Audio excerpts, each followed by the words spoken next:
إن الحمد لله نحمده ونستعينه ونستغفره ونعوذ بالله من شرور أنفسنا ومن سيئات أعمالنا من يهده الله فلا مضل له ومن يضلل فلا هادي له وأشهد أن لا إله إلا الله وحده لا شريك له وأشهد أن محمدا عبده ورسوله يا أيها الذين آمنوا اتقوا الله حق تقاته ولا تموتن إلا وأنتم مسلمون يا أيها الناس اتقوا ربكم الذي خلقكم من نفس واحدة وخلق منها زوجها وبث منهما رجالا كثيرا ونساء واتقوا الله الذي تساءلون به والأرحام إن الله كان عليكم رقيبا يا أيها الذين آمنوا اتقوا الله وقولوا قولا سديدا يصلح لكم أعمالكم ويغفر لكم ذنوبكم ومن يطع الله ورسوله فقد فاز فوزا عظيما أما بعد فإن خير الحديث كتاب الله وخير الهدي هدي محمد صلى الله عليه وسلم وشر الأمور محدثاتها وكل محدثة بدعة وكل بدعة ضلالة وكل ضلالة في النار. Assalamu alaikum wa rahmatullahi wa barakatuh. Àkí gbogbo mùsùlùmí ibikíbi tí ẹ bá ti ń gbọ́ wa. Àwọn af'alul amr àti wọn af'alul mudari'iyya àti wọn wọn tán. So ti yẹn sìn. So lónìí a bọ̀ síbi al-af'alul amr. So tó bá rí bẹ́ẹ̀ a lọ sí ojú pátákó náà. So a ní láti pa àwọn tí a ti kọ tẹ́lẹ̀ rẹ̀ ká fi lè ráyè kọ èyí tí a fẹ́ kọ.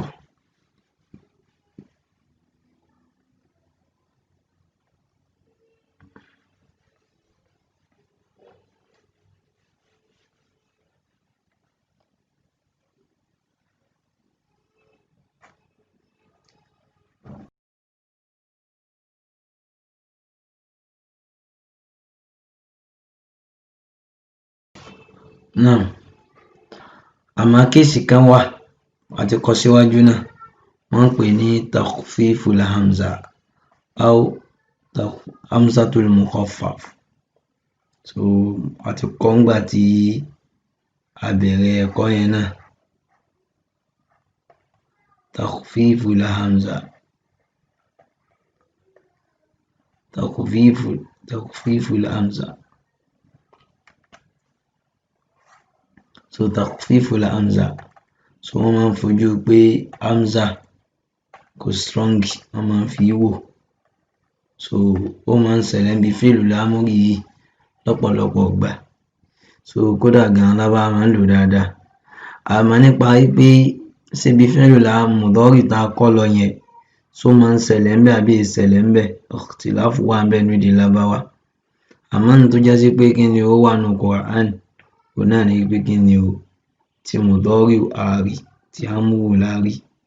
So ìyẹn náà ló fi wà aqrabu kí á mú ti amru nìkan torí òun rọrùn pàápàá jùlọ kó má tún fi lọ dá ìrújú lẹ̀.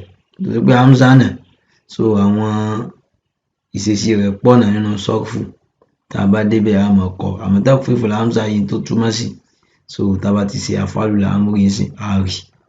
So a ti lò náà nígbà tá à ń kọ́ fa'ul mahmuz ẹni tí ó bá ti gbọ́ bẹ́yẹ tí ó ti mọ̀ fún wa yóò ti yé. So ó ní yí báyìí a fẹ́ mú fi'lul amri wá. So gẹ́gẹ́ bí a ti máa ń sọ a máa ń pa ènìyàn mẹ́fà tí a dojúkọ láṣẹ. So àwọn tí a dojúkọ wọ́n tí wọ́n sì ń bíbá yẹn bí Lárúbáwá ṣe máa ń pa wọ́n láṣẹ ọ̀tọ̀ ni. So àwọn eléyìí tí wọ́n ń pè ní command tone bí Lárúbáwá ṣe máa ń pa wọ́n láṣẹ òun náà ni a fẹ́ mú wá yìí. So àmọ́ àwọn tá a fẹ́ ṣe yìí àtàrà fi'lu mudari ènìyàn mẹ́fà láti mú. Ọkùnrin kan tá a dojúkọ, àwọn ọkùnrin méjì, àwọn ọkùnrin tí wọ́n pọ̀, obìnrin kan, àwọn obìnrin méjì, àwọn obìnrin tí wọ́n pọ̀. A fẹ́ mú fi'lu amri ọkùnrin kan tá a dojúkọ wá. A ó kọ́ lọ mú fi'lu mudari ọkùnrin kan tí a dojúkọ wá.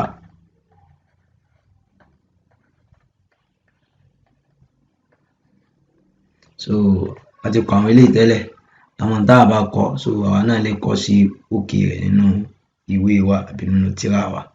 So ní yí báyìí a kọ́ lọ mú fi'l mudari ọ̀gbìn kan tá a dojú kọ wá òun náà ni tas'alu àti mùdé. Iṣẹ́ méjì láti lára fi'l mudari kó tó lè di fi'l amri. Iṣẹ́ alákọ̀ọ́kọ́ á fún mudari rẹ̀ á gbàdànù. Iṣẹ́ ẹlẹ́ẹ̀kejì parí fi'l amri sukun ni máa ń gbà débi àbádọ́mọ agbára fún sukun. Bàbá àdàpọ̀ ní tó kù kò ṣeé pè. Ó ti di fi'l amri báyìí ṣùgbọ́n àwọn Lárúbáwá àwọn kì í bẹ̀rẹ̀ ọ̀rọ̀ pẹ̀lú sukun tó bá rí bí a lọ mú hamzatul wasli wá àti mùdé. Hamzatul wasli yẹ kó gba ẹ̀wọ̀ ṣùgbọ́n ẹ̀wọ̀ tí ainul fi'li bá gbà ni ó sọ ẹ̀wọ̀ tí a fún hamzatul wasli. Tí ainul fi'li bá gba fatiha tàbí kasra a fún hamzatul wasli ní kasra. Tí ainul fi'li bá gba doma a fún hamzatul wasli ní doma. Àdó ainul fi'li àbá fatiha ń bẹ a fún hamzatul wasli ní kasra. So tàbá dàpọ̀ yóò jẹ́ is'al béèrè. Is'al ma turid béèrè tó bá wù ẹ́ is'al. So ìyẹn ló jẹ́ pé hamza yìí àti sọ̀ǹtà hamza tí wọ́n ń pè hamzatul wasli ni aw aliful wasl. So ti yẹn sìn so tọ́rọ̀ mi bá ti lè wọ̀n wájú ẹ̀ àní pè má. Ìwé ẹ̀ ló wà nínú Quran fas'al ahla dhikr in kuntum la ta'lamun. Ẹ bi àwọn onímọ̀ léèrè o nípa ọ̀rọ̀ ẹ̀sìn yín kẹ́ ẹ sì béèrè lọ́wọ́ wọn pẹ̀lú pé wọ́n fún yín lẹ́rìí in kuntum la ta'lamun. Tẹ́yìn ò bá mọ̀ bẹ́ẹ̀ sì fẹ́ yọ ẹ̀rí yẹn fúnra yín. So ti yẹn sìn so nìyí fas'al èèyàn náà lè lo is'al tó béèrè tó ò nìyẹn bẹ́ẹ̀ yẹn. So èèyàn méjì ó máa jẹ́ is'ala but working sí ẹni yìí. So àlàyé tó wà ń bi ti àkọ́kọ́ yẹn náà ló wà ń bi tẹ́lẹ̀kejì yìí. So ká gbélé lórí báyìí. Iṣẹ́ alákọ̀ọ́kọ́ àgbàdànù. Iṣẹ́ ẹlẹ́ẹ̀kejì fi'l amri sukun ni máa ń gbà. Adébí àbá kasra àgbàdànù fún sukun. Sukun ti pé méjì látara pé alif madi yìí sukun ni nùnù náà sukun ni tó bá rí bí àgbà nùnù dànù.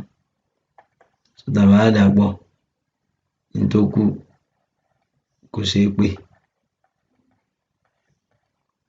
So ó ti di fi'l amri ṣùgbọ́n àwọn Lárúbáwá kì í bẹ̀rẹ̀ ọ̀rọ̀ pẹ̀lú sukun. So àfúnná kasra yóò jẹ́ is'ala.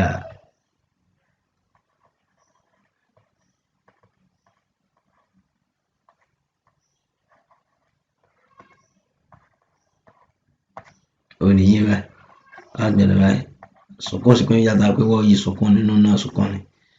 Tàbá dàpọ̀ ní tó kù kò ṣeé pè. Tó bá rí àwọn Lárúbáwá kì í bẹ̀rẹ̀ ọ̀rọ̀ pẹ̀lú sukun tó bá rí bí a lọ hamzatul wasli wá. Tàbá dàpọ̀ yóò jẹ́ is'alu ẹ béèrè pé àwọn ọkùnrin yẹn pọ̀ is'alu. So ti yẹn sìn so aláàánú lò fas'alu ahla dhikri in kuntum la ta'lamun. Fas'alu ahla dhikri yẹni pé bí ó ti yẹn sìn fas'al tí mo kọ́ ló yẹ pé fas'al bihi khabira ó ní ìhun bọ̀ ẹlẹ́ẹ̀kejì ni fas'alu ahla dhikri in kuntum la ta'lamun. So mọ́tẹ̀lá náà máa rí inú Quran náà kò sí nǹkan kan tí ó wà ń bẹ̀. So obìnrin ó máa jẹ́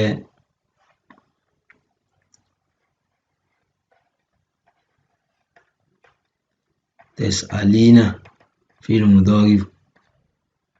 So iṣẹ́ méjì láṣẹ. Iṣẹ́ alákọ̀ọ́kọ́ àgbà àfúndọ́ra rẹ̀ àgbàdànù. Iṣẹ́ ẹlẹ́ẹ̀kejì gba fi'l amri sukun ni máa ń gbà. Adébí àbá fatiha àgbàdànù fún sukun. Sukun ti pé méjì látara pé yá yìí sukun nínú náà sukun tó bá rí bẹ́ẹ̀ àgbà nínú dànù. Tàbá dàpọ̀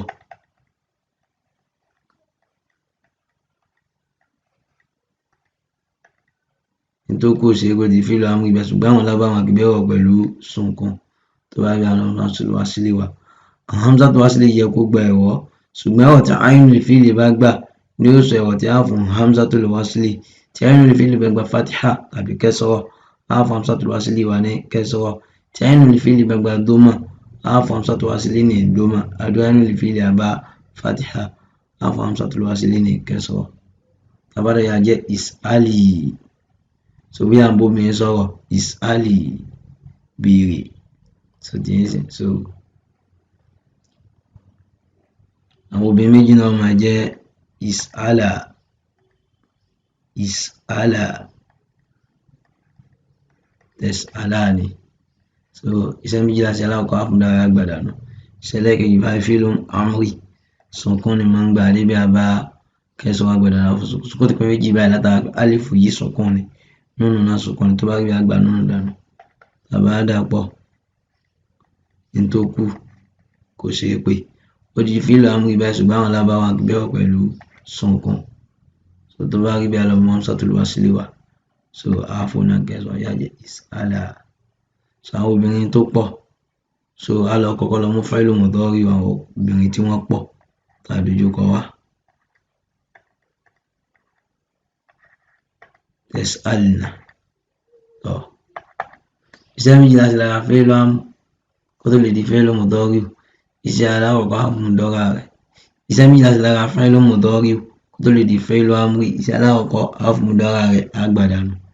Iṣẹ́ ẹlẹ́ẹ̀kejì parí fílù amri sùnkún ni máa ń gbà níbi àbá fatiha. Tá a bá ní ká gbà dànù ká fún sùnkún ó pé méjì látara pé láàmù ti gba sùnkún, nùnù náà ó gba sùnkún. Tó bá rí bí a fẹ́ gbá nùnù yìí dànù, a lè gbọ́dọ̀ gbà dànù nítorí pé ó ń tọ́ka sí àwọn obìnrin tí wọ́n pọ̀. Tó bá rí bí a fi ilẹ̀ bẹ́ẹ̀. Tàbá dàpọ̀ ní tó kù kò ṣeé pé. So torí pé àwọn lábáwá kì í bẹ̀rẹ̀ pẹ̀lú sùnkún. Tó bá rí bí alọ́mọ́ sátúlù wá sílé wa. So yóò jẹ́ is'alna. Àwọn obìnrin tí wọ́n pọ̀ yóò ya ẹ̀bí rẹ̀. Tọ́ takhfīfu hamza tí mo wá sọ lẹ́ẹ̀kan. So lábáwá máa ń fojú wò wípé kí ni o àwọn strong. So pé hamza náà strong. So àmì náà máa ń lò níbi fílù mọ̀dọ́rí. Tán bá fẹ́ lò níbi fílù mọ̀dọ́rí irú tas'alu yìí ń sìn báyìí. So tán bá fẹ́ lé wọ́n máa lé hamza yìí dànù ní ìtumọ̀ rẹ̀. Ẹni pé kò strong. Tán bá fẹ́ lé dànù. So fatia tó wà ní orí rẹ̀ yẹn wọ́n wá gbé fún sin. So tí yẹn sìn wọ́n á díṣẹ́ lé dànù. Yóò wá di tas'alu. Àmọ́ eléyìí ní rírí ó kéré. So ó ní ó jẹ́ kí n sọ̀rọ̀ lórí ẹ̀ much. So àmọ́ bí tí a mú yìí ẹ rí dáadáa nínú Al-Qur'an. So ní ìsìn ẹni bá ti gẹ́ẹ̀tì is'al. So ní tá gẹ́ẹ̀tì báyìí sí ta ní ó ṣe pé yìí ká tó mú sátúlù wá sílé wọlé wá. Nítorí sin tó gba sùnkún yìí ni la ṣe lọ mú sátúlù wá sílé wá ká fi lè rí pé. So ká tó wá mú sátúlù wá sílé yìí dé. So tán bá fojú wo takhfīful hamza níbi ọ̀rọ̀ yìí báyìí. Wọ́n wá gbé fatiha tó wà lórí alifu yìí wọ́n gbé sórí sin. Wọ́n gbé sórí sin. Tán bá ti wá gbé sórí sin bẹ́ẹ̀ yẹn. So ní tí ó wà dín nìyí. So yóò wá di. So tí yẹn sìn.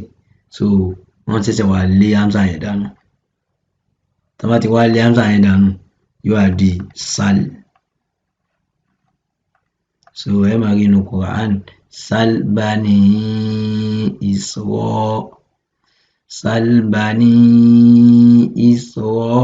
Isra'ila kam ataynahum. So sal. So a máa rí inú Qur'an. So ilé náà èèyàn méjì ó máa jẹ́ sàlá. Ó di yẹn sìn. Èèyàn méjì náà máa jẹ́ sàlá. Àwọn tó kọ́ náà máa jẹ́ sàlú.